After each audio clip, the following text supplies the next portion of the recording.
안녕하세요. 당신이 사랑하는 책방, 책방지기 미네르바입니다.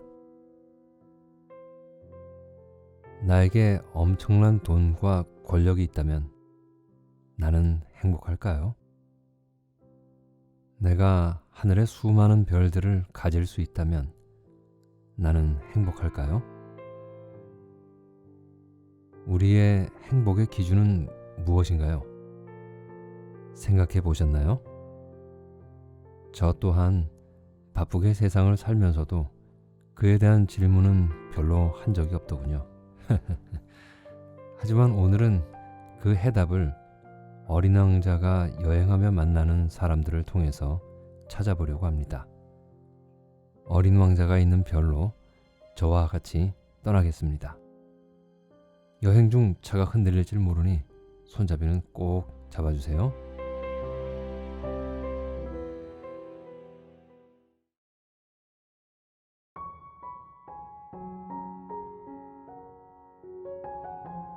어린 왕자는 소행성 325호, 326호, 327호, 328호, 329호, 330호가 이웃해 있다는 것을 알았다.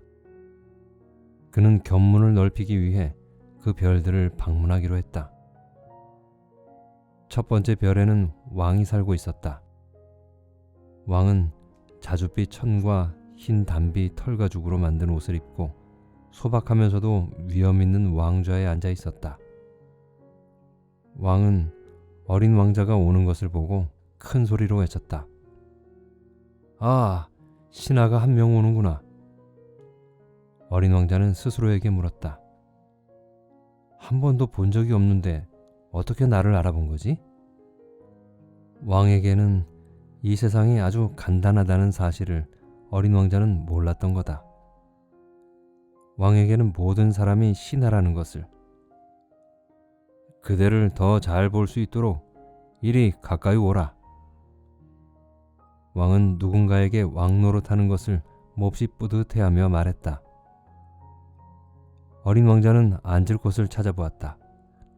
하지만 별 전체에 왕의 호화스러운 단비 털가죽 망토가 깔려 있었다. 그래서 어린 왕자는 꼿꼿하게 서 있었다. 그리고는 피곤해서 하품을 했다. 왕 앞에서 하품을 하는 것은 예의에 어긋나는 일이니라. 짐은 그대에게 하품을 그마노라. 저도 어쩔 수 없어요. 참을 수가 없단 말이에요. 너무 오랫동안 여행을 하느라 제대로 잠을 자지 못했거든요. 어린 왕자가 당황하며 대답했다. 그렇다면 하품할 것을 명하노라. 누군가 하품하는 걸 본 지도 여러 해가 되었구나. 그러니 하품하는 모습은 짐에게 아주 신기한 일이 되었어. 자, 다시 하품을 하라. 이건 명령이다. 왕이 말했다. 그렇게 말씀하시니까 겁이 나서 더 이상은 못하겠어요. 이렇게 중얼거리는 어린 왕자의 얼굴에 당황한 기색이 역력했다. 어흠. 그러면 짐이 명하노니 어떤 때는 하품을 하고 어떤 때는... 왕은 약간 씩씩거렸는데 꽤나 짜증이 난 것 같았다. 왜냐하면 왕은 본질적으로 존중받는 걸 좋아하기 때문이다. 왕은 불복종을 용서할 수 없었다. 하지만 왕은 상당히 선량한 사람이었기 때문에 합리적인 명령을 내렸다. 왕은 평상시에 이렇게 말하곤 했다. 만약에 짐이 어느 장군에게 물새로 변하라고 명령했는데 그가 따르지 않았다면 그건 장군의 잘못이 아니라 짐의 잘못이니라. 어린 왕자가 소심하게 물었다. 앉아도 될까요? 짐은 그대에게 앉기를 명하노라. 왕은 흰 단비 털가죽으로 만든 망토 한 자락을 위엄있게 걷어올리며 말했다. 그런데 어린 왕자는 궁금해졌다. 그 별은 아주 작은 곳인데 이 왕은 대체 무엇을 다스리고 있는 걸까? 임금님, 제가 한 가지 여쭤봐도 되겠습니까? 짐이 명하노니 그대는 질문을 하라. 왕이 서둘러 말했다. 임금님, 당신께서는 무엇을 다스리고 계시나요? 모든 것을 다스리노라. 왕은 간단 명료하게 대답했다. 모든 것을요? 왕은 자신의 별과 다른 별들, 그리고 떠돌이 별들을 가리켰다. 저걸 전부 다요? 어린 왕자가 물었다. 전부 다. 왕이 대답했다. 그는 절대 군주였을 뿐만 아니라 우주의 군주였던 거다. 별들이 임금님께 복종하나요? 당연히 그렇다. 별들은 즉각 복종한다. 짐은 규율을 어기는 것을 용서치 않느니라. 왕이 말했다. 어린 왕자는 그처럼 굉장한 권력에 놀라지 않을 수 없었다. 만약 자신에게도 완벽한 권력이 있다면 하루에 44번이 아니라 72번도, 100번도, 심지어 200번이라도 해지는 풍경을 볼 수 있을 텐데. 게다가 의자를 옮길 필요도 없이 말이다. 어린 왕자는 버려두고 온 작은 별이 떠올라 조금 슬퍼졌다. 그래서 용기를 내어 왕에게 부탁했다. 저는 해가 지는 걸 보고 싶어요. 제게 관용을 베풀어 주세요. 해가 지도록 명령을 내려주세요. 만약 짐이 어느 장군에게 나비처럼 이 꽃에서 저 꽃으로 날아다니라고 한다거나 비극을 한 편 쓰라고 한다거나 혹은 물새로 변하라 명령했다고 하자. 그런데 그 장군이 그 명령을 수행해내지 못했다면 이것은 누구의 잘못이냐? 장군이냐? 아니면 짐이냐? 임금님의 잘못입니다. 어린 왕자가 단호하게 대답했다. 옳다. 누구든지 그가 할 수 있는 일을 요구해야만 하느니라. 권위는 무엇보다도 이성의 근거를 둬야 하는 법이지. 만약 네가 네 백성에게 바다에 몸을 던지라고 한다면 그들은 혁명을 일으킬 것이다. 짐은 이치에 맞는 명령을 내리기 때문에 복종을 요구할 권리를 갖고 있다. 그럼 제가 말씀드린 해지는 풍경은요?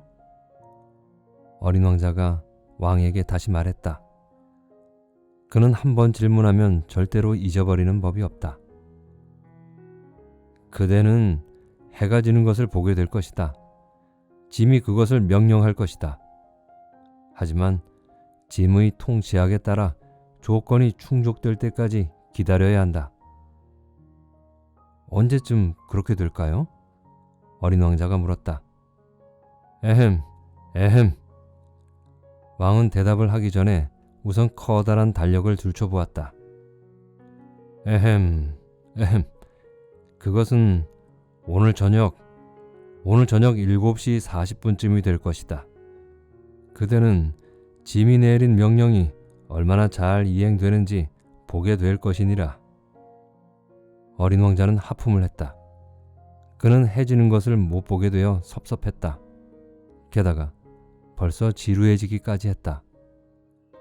어린 왕자가 왕에게 말했다. 여기서 제가 할 일이 없어요. 이제 떠나야겠어요. 떠나지 말라. 신하를 각교된 게 뿌듯했던 왕이 말했다. 떠나지 말라. 짐은 그대를 장관으로 임명하겠노라. 무슨 장관이요? 그게 법무장관이니라. 하지만 재판받을 사람이 없잖아요. 그건 모르는 일이지. 짐은 아직까지 왕국을 다 돌아보지 않았다. 짐은 너무 늙었다. 그런데 여기는 수레를 놓을 자리가 마땅치 않고 걷는 것도 매우 피곤하구나. 하지만 제가 다 본걸요. 어린 왕자는 몸을 돌려 별의 반대편을 힐끗 보고 나서 말했다. 저쪽에는 아무도 없어요. 그러자 왕이 말했다. 그렇다면 그대 자신을 심판하라. 그게 가장 어려운 일이니라. 다른 사람을 심판하는 것보다 자기 자신을 심판하는 게 훨씬 어렵지. 만약 그대가 자신을 정당히 심판할 수 있다면 그건 그대가 진실로 지혜로운 사람임을 뜻하는 것이다. 어린 왕자가 말했다. 알겠습니다. 저는 어디서든 저 자신을 심판할 수 있어요. 꼭 이 별에서 살아야 할 필요는 없지요. 에헴, 에헴. 짐의 별 어딘가에 늙은 쥐 한 마리가 살고 있다. 밤이면 쥐 소리가 들리지. 그대는 이 늙은 쥐를 심판하여라. 때때로 쥐를 사형에 처해야 할 것이다. 그러면 그의 생명은 내 심판에 달려있게 될 것이다. 하지만 그때마다 쥐에게 특사를 내려주어라. 여기에 쥐는 한 마리뿐이니까. 저는 누구에게든 사형 선고 내리는 것을 좋아하지 않아요. 이제 가야 할 것 같습니다. 어린 왕자가 말했다. 안 된다. 왕이 말했다. 어린 왕자는 떠날 준비를 끝마쳤지만 늙은 왕을 슬프게 하고 싶지는 않았다.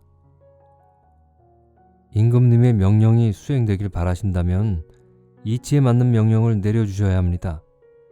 예를 들면 1분 내로 떠나라고 명령하실 수도 있잖아요.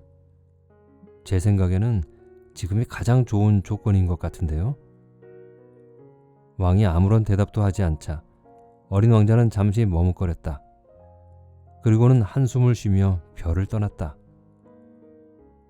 그대를 짐의 대사로 명령하노라. 왕이 다급히 소리쳤다. 왕은 매우 위험 있는 모습이었다. 어른들은 참 이상해. 어린 왕자는 속으로 중얼거리며 여행을 계속했다. 두 번째 별에는 허영심에 빠진 사람이 살고 있었다. 아, 저기 참미자가 나를 찾아오는구나. 그는 어린 왕자의 모습을 보자마자 멀리서부터 이렇게 소리쳤다. 허영심에 가득 찬 사람들의 눈에 다른 사람들은 모두 자기를 찬미하는 사람들로 보이는 법이다. 안녕하세요. 아저씨는 이상한 모자를 쓰고 계시는군요. 어린 왕자가 말했다. 답례를 하기 위해서란다. 사람들이 내게 환호를 보내면 나도 답례를 해야 하지. 그런데 불행히도 이 길로 지나가는 사람이 한 명도 없어. 허영심에 빠진 사람이 말했다. 네? 어린 왕자는 그가 무슨 말을 하는지 알아듣지 못했다. 손뼉을 쳐봐.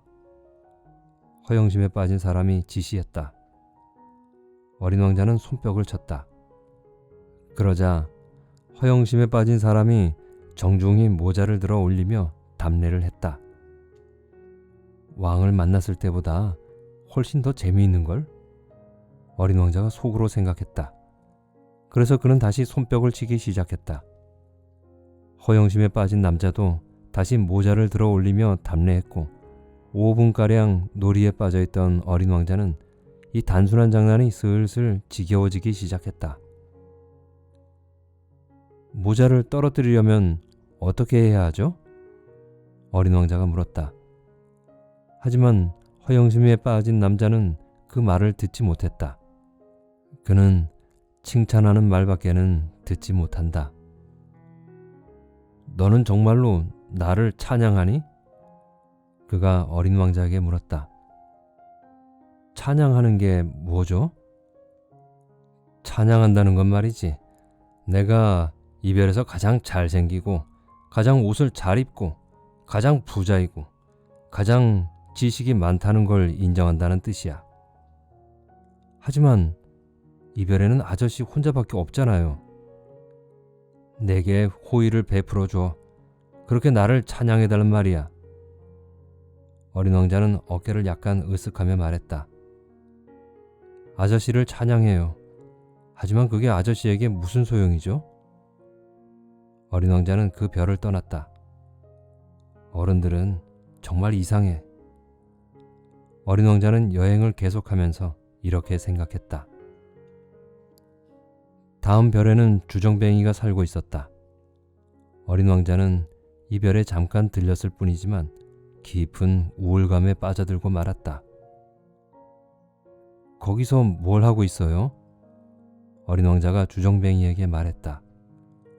주정뱅이는 빈 병 한 무더기와 술이 가득 찬 병 한 무더기를 앞에 놓고 말없이 앉아 있었다.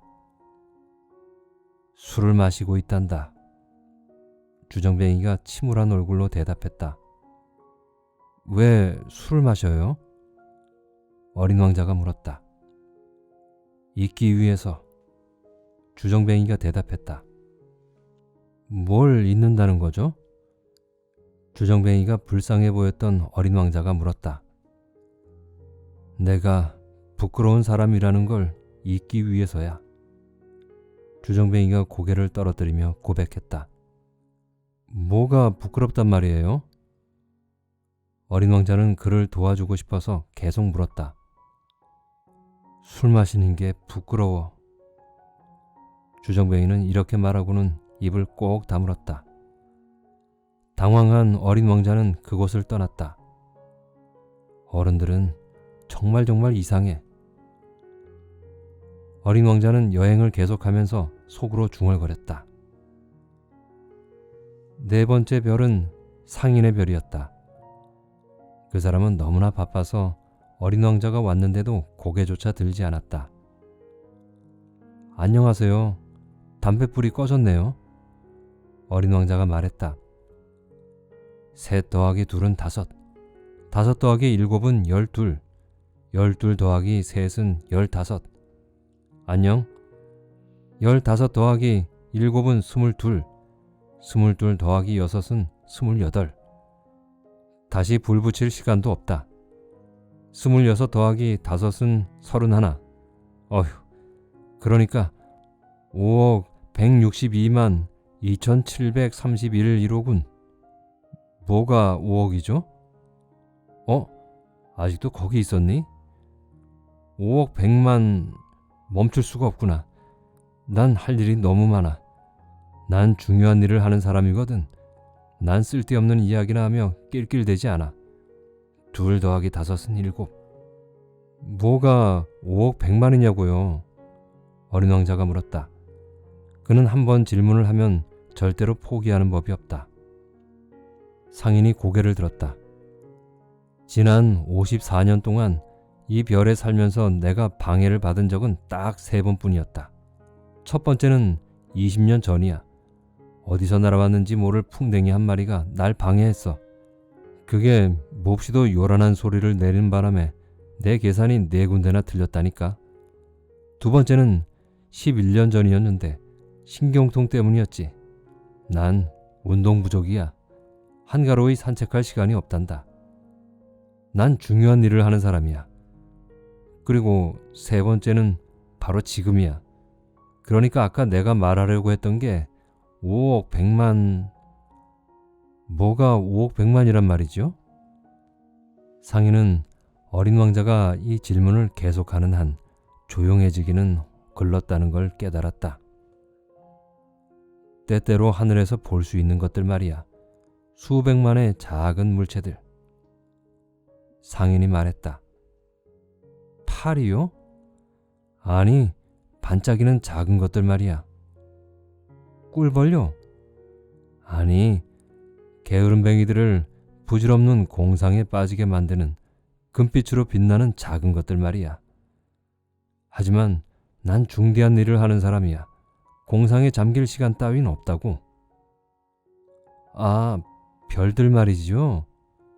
그래, 맞아, 별들이야. 아저씨는 대체 5억 개나 되는 별들을 가지고 뭘 하는데요? 5억 162만 2731개야. 나는 중대한 일을 하는 사람이야. 나는 정확하지. 그러니까 그 별들을 가지고 뭘 하는 거냐고요? 뭘 하느냐고? 네, 아무것도. 난 그것들을 소유하고 있지. 아저씨가 별들을 소유하고 있다고요? 그래. 하지만 내가 전에 만났던 왕은 소유하지 않아. 그들을 지배하지. 그건 완전히 다른 문제야. 그럼 별들을 소유하는 게 아저씨한테 무슨 도움이 되지요? 내가 부자가 되는데 도움이 되지. 부자가 되는 건 뭐가 좋아요? 다른 별을 발견하면 나를 위해 그걸 더 사 모을 수 있지. 이 사람도 주정뱅이처럼 말하고 있구나. 어린 왕자는 속으로 생각했다. 그럼에도 불구하고 어린 왕자는 또다시 질문을 쏟아냈다. 별들을 어떻게 소유해요? 별들이 누구의 것이지? 상인이 투덜거리며 되물었다. 몰라요. 누구의 것도 아니겠죠. 그러니까 별들은 내 거야. 그걸 맨 먼저 생각한 사람이 나거든. 그걸로 다 된단 말인가요? 물론이지. 주인 없는 다이아몬드를 발견했다면 그건 내 것이야. 주인 없는 섬을 발견했다면 그건 내 것이야. 내가 아무도 하지 못했던 아이디어를 맨 처음 떠올렸다면 넌 특허를 낼 수 있어. 그건 네 것이니까. 나도 마찬가지야. 저 별들은 내 것이야. 나보다 먼저 별을 갖겠다고 한 사람이 아무도 없으니까. 그렇군요. 그런데 아저씨는 별들을 가지고 뭘 하세요? 어린 왕자가 물었다. 난 별들을 관리해. 별들을 세고 또 세지. 그건 꽤나 어려운 일이야. 하지만 난 상당히 중대한 일을 하는 사람이란다. 상인이 대답했다. 어린 왕자는 아직도 만족하지 못했다. 만약 내게 실크 목도리가 있다면 난 그걸 목에 감고 다닐 수가 있어요. 만약 내게 꽃이 있다면 난 그걸 꺾어서 갖고 다닐 수가 있지요. 하지만 아저씨는 별을 딸 수도 없잖아요. 그래. 하지만 은행에 맡겨둘 수는 있어. 그게 무슨 말이에요?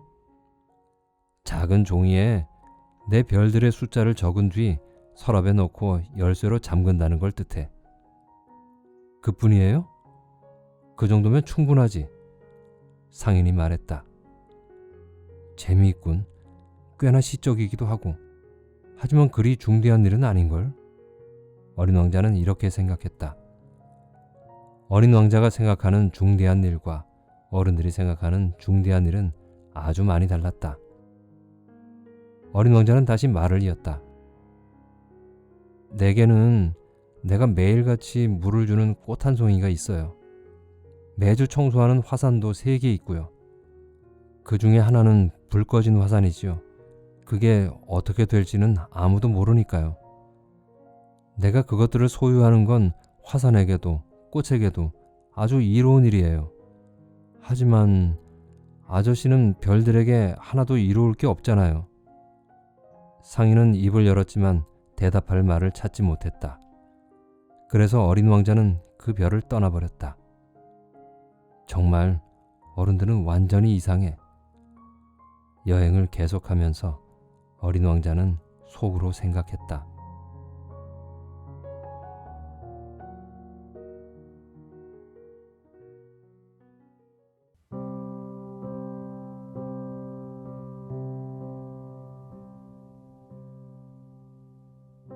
편안하고 즐거운 시간이 되셨나요? 어린 왕자와 함께한 여행 어떠셨나요? 즐거우셨길 바랍니다. 지금까지 미네르바와 함께 해주셔서 감사하고요. 다음 시간에 또 뵙겠습니다. 당신이 사랑하는 책방, 책방지기 미네르바였습니다.